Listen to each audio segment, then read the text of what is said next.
সারাদিন মুষলধারে বৃষ্টি পড়েই চলছে, থামার কোনো নামই নেই।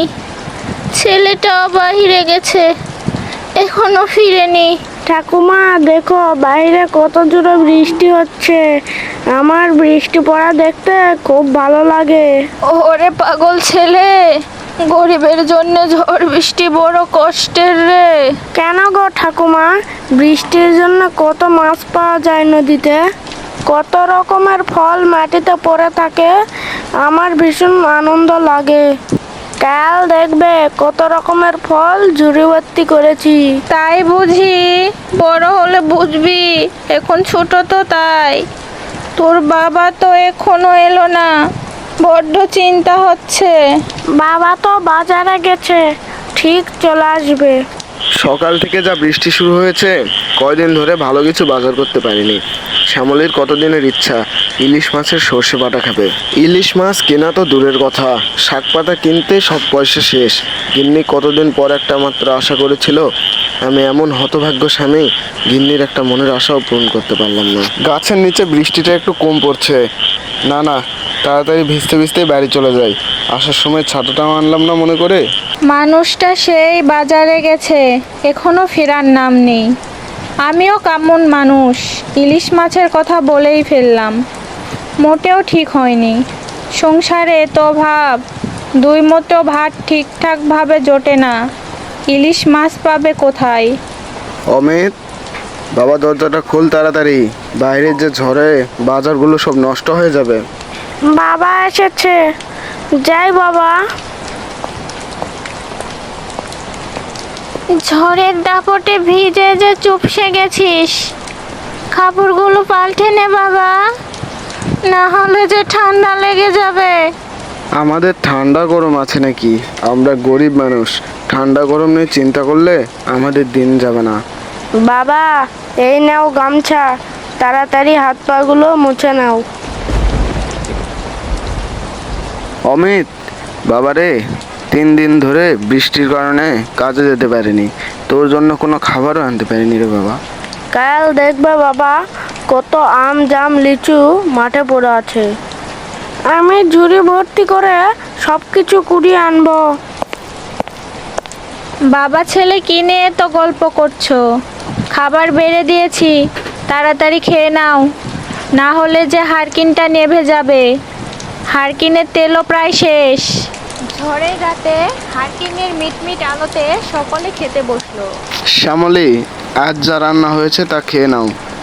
অমিত বাবা, তোর মায়ের যে কতদিনের আশা সর্ষে ইলিশ খাবে, হাতে পয়সা হলে তোর মায়ের আশাও পূরণ করব। খেয়ে নাও তো, গরিবের বেশি আশা করতে নেই। সৃষ্টিকর্তার দয়ায় কোনো রকম খেয়ে পড়ে বেঁচে আছি, এতেই অনেক। আমি যখন ছোট ছিলাম তখন আমার বাবা বাজার থেকে ইলিশ মাছ কিনে নিয়ে আসতো। মা কত মজা করে রান্না করতো, সেই দিনের কথা মনে পড়লে চোখে জল চলে আসে। তাই নাকি ঠাকুমা? সর্ষে দিয়ে ইলিশ মাছ খেতে খুব মজা না? অমিত বাবা, খাবার রেখে বেশি কথা বলতে নেই, খেয়ে নে তাড়াতাড়ি। কাল যে করেই হোক একটা ব্যবস্থা করতে হবে, গিন্নির আশা পূরণ করতে হবে।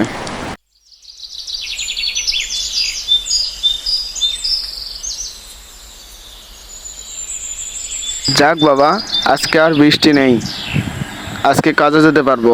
গিন্নি, ওই আমার কোদালটা দাও তো। দিচ্ছি গো দিচ্ছি। জমিটাই তো আমাদের একমাত্র আয়ের উৎস, ফসলগুলো দেখে আসি। সারা রাত বৃষ্টি হয়েছে, ফসলগুলো ভালো থাকলে হয়। এই নাও তোমার কোদাল, দুপুরে মনে করে খাবার খেতে এসো। ঠিক আছে, আমি এখন আসি, সকাল অনেকক্ষণ হয়েছে। বৌমা, আমি একটু শাক পাতা জোগাড় করতে গেলাম। ঘরে যে ভাত ছাড়া রান্না করার মতো কিছু নেই। যদি শাক পাতা পাই তাহলে দুপুরে রান্না করো। হায় হায়, এইবারও আমার অর্ধেক ফসল নষ্ট হয়ে গেল। নিজে কি খাবো, মহাজনের টাকা পরিশোধ করব কিভাবে, অনেক আশা করেছিলাম। এইবারের ফসল বিক্রি করে ইলিশ মাছ কিনবো, পুকুরে চাষ করব, এইটাও হলো না। ওদিকে গিন্নির সর্ষে ইলিশের আশাটাও বুঝি পূরণ করতে পারলাম না। রবিন মনের দুঃখে তার অর্ধেক ডুবে যাওয়া জমির দিকে তাকিয়ে থাকে। গিন্নি, আমি মহাজনের কাছে গেলাম টাকা ধার করতে, তোমরা সাবধানে থেকো।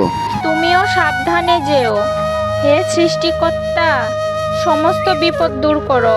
রবিন মহাজনের থেকে টাকা ধার করে ইলিশ চাষ শুরু করে। অমিত প্রতিদিন মাছে খাবার নিয়ে যায়, পুকুরের পাশে বসে সময় কাটায়। কি মজা কি মজা, ইলিশ মাছগুলো খাবার পেয়ে কি লাফালাফি করছে। দেখতে দেখতে ইলিশ মাছগুলো কেমন বড় হয়ে যাচ্ছে।